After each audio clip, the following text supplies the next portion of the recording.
Hello বন্ধুরা, তো ফিরে আসলাম একটি নতুন ভিডিও নিয়ে। একটি হামা দেয়া গোপাল কীভাবে আমি রং করি, তো সেই ভিডিওটা নিয়ে আজকে আমি চলে এসেছি। তো চলো আমি রংটা করি, তো আপনারা দেখুন। তো প্রথমে আমি এখানে সাদা প্রাইমার রং এখানে মারছি। তো যে যেরকমই পারবে সে সেরকমইভাবে মারবেন। তো আমি এখানে প্রাইমার ইউজ করছি, তো আপনারা চাইলে খড়ি মাটি ইউজ করতে পারেন। তো চলো আমি এই সাদা রংটা মেরে নিই। তো আপনারা দেখুন, তো সাদা রংটা মারার সময় খুবই ভালো করে মারবেন। তো এর উপরে সমস্ত কালার ডিপেন্ড করবে। যত ভালো সাদাটা মারা হবে রংটি, তত দ্বিতীয় যে গোপালের যে কালারটি হয় সেই কালারটি মারলে আরও উজ্জ্বল করবে। তো আপনারা খুবই সুন্দর করে এবং খুবই ধরে ধরে সাদা রংটা মেরে নেবেন। তো আমার সাদা রংটা মারার পরে আমি এখানে একটি আকাশি কালার রং গুলে নিয়েছি। তো আমি প্রথমে সেটাই সুন্দর করে মেরে নিচ্ছি। তো সাদা রংটা মারার পরে সঙ্গে সঙ্গে মারবেন না, খানিকটা সময়ের পরে সাদা রংটা শুকিয়ে গেলে তার উপরেই মারবেন। তো আমি এখানে এই আকাশি রংটা মারছি, তো আপনারা দেখুন কীরকমই হয় পুরো সম্পূর্ণ কাজটি।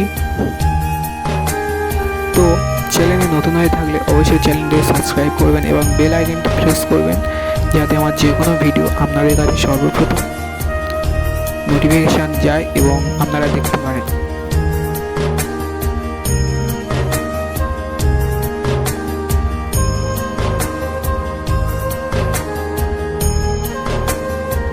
তো সম্পূর্ণ রং হয়ে যাওয়ার পরে আমি আবার ধীরে ধীরে ঠাকুরের চোখটা আঁকবো।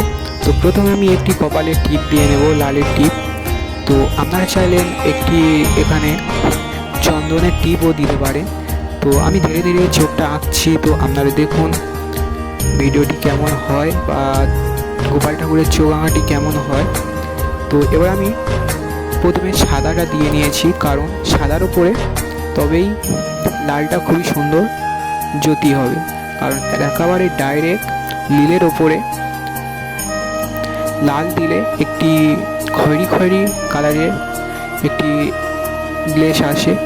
তো আমার সম্পূর্ণ চোখটা আঁকার পরে আমি এবারে যে চোখের যে মাঝের অংশটি হয় সেখানে আমি একটু করে সাদা দিয়ে দেব, যাতে পুরো দেখতে হবে যে পুরো একদম আমার দিকে বা আপনাদের দিকে তাকিয়ে আছে। তো এই হচ্ছে সম্পূর্ণ কাজটি। তো এবার আমি ধীরে ধীরে এর শাড়ি ধুতি এইসব আমি পরাবো। তো চলো দেখতে থাকুন ভিডিওটি।